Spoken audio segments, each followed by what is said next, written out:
Welcome to NuttieBuddie Sports.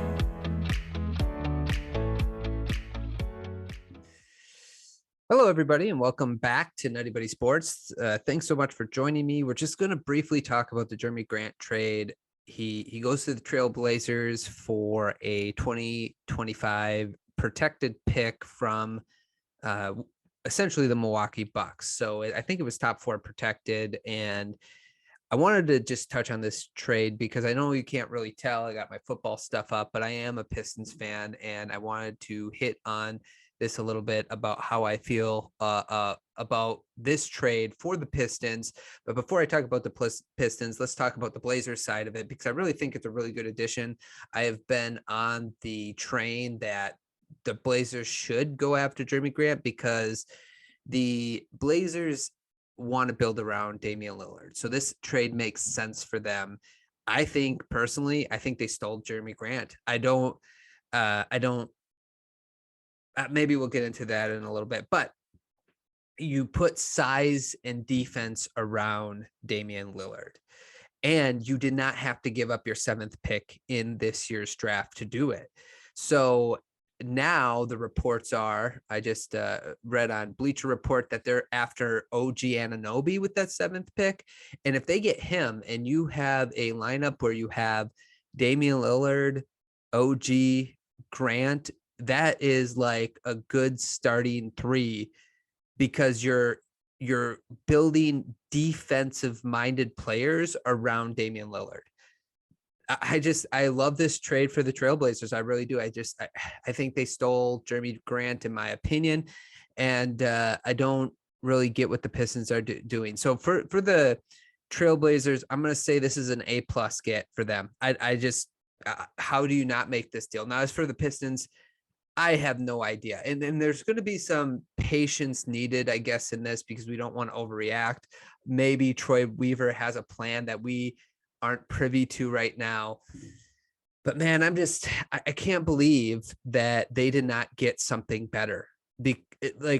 What are the Bucks going to finish in 2025? Giannis is still going to be 30? He might be 30 at the time. He'd probably still be younger than that. The Bucks are going to be good. It's going to be a late round pick in the first round, most likely. Obviously, there's injuries and other factors that contribute to teams sort of falling apart, and they could have one bad year, but then it's top 4 protected on top of being the Milwaukee Bucks pick. So if it's top 4 protected, and let's say Giannis does get injured that year, hopefully not. Love watching Giannis. Don't want that to happen, but it doesn't benefit the Pistons at all if they're that bad. So I don't know. It could be a pick to make another move. That's what I'm thinking. And I know it opens up cap space, but the problem I have with this trade and doing it right now is it doesn't make sense doing it right now unless if you have something else in mind before free agency, something for the draft, because you can have this deal can be had next week before free agency, right? Like it could have happened next week. There's no reason why you had to do it before the draft.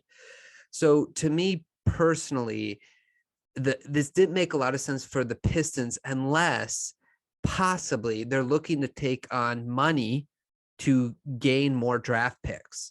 Now, I'm not saying that they'll do this, but let's just say, for instance, the New York Knicks want to go after heavy Kyrie Irving, and they need to open up cap space.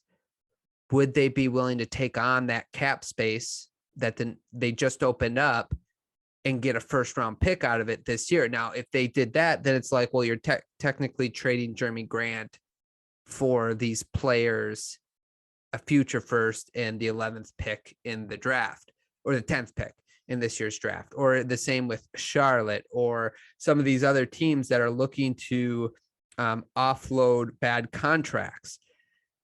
Now, a lot of people are saying they just want to go all out this free agency. And I just hope the Pistons don't do that. Personally, I'm not a big fan of paying max money to Ayton. I'm sorry. I get he's this young, big man. There's potential, but we see that the center position, unless if you have a top 3 center, you don't want to be paying your centers. You don't. The majority of the final 4 teams in the Western and Eastern Conference, go look at their centers. Other than Bam Adebayo, none of them are like great. They're all like rotation players.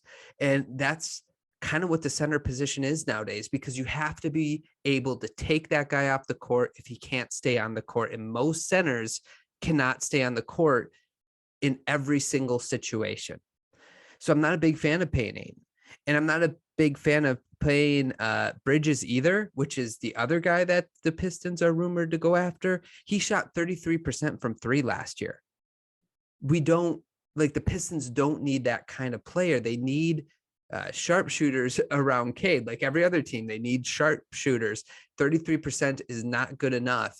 And the other thing is what the fear I have is this reminds me a lot, and Pistons fans will know, the year where free agency wasn't that great, but the Pistons had cap space and they went after Ben Gordon and Charlie Villanueva because they were like the two like best free agents that year, and they paid them a lot of money. I don't think even they were the best free agents, but to them, they had good years. Like Ben Gordon came off that playoff series against the Celtics. Villanueva had a really good season beforehand, and they just threw a bunch of money at him, and it turned out to be nothing. And I feel like they're kind of running that cycle again.